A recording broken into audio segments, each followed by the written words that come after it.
കാട്ടു തക്കാളി, cherry tomato, baby tomato എന്നിങ്ങനെയെല്ലാം അറിയപ്പെടുന്ന ഒരുതരം ചെറിയ തക്കാളിയാണ് കേട്ടോ ഇത് നന്നായിട്ട് പടർന്ന് പന്തലിച്ചിട്ടാണ് ഇത് പൂക്കളും കായ്കളും ഉണ്ടാകുന്നത്. സാധാരണ ഇതിന് വള്ളി കെട്ടി കൊടുക്കുകയോ അല്ലെങ്കിൽ പന്തലൊരുക്കി കൊടുക്കുകയൊക്കെയാണ് ചെയ്യാറുള്ളത്. ഞാനിത് നട്ടിട്ട് ഒരു 5-6 വർഷമായിട്ടോ.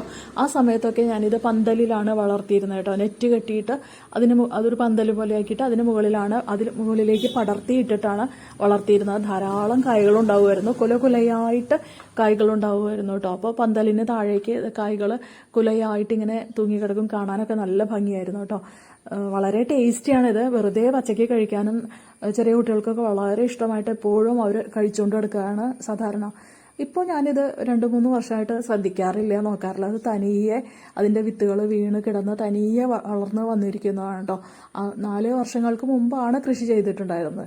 ഇപ്പോൾ അതിൻ്റെ ഓരോ കായ്കൾ വീണ് തനിയെ ഉണ്ടായിരിക്കുന്നതാണ് കേട്ടോ ഈ കാണുന്നതെല്ലാം.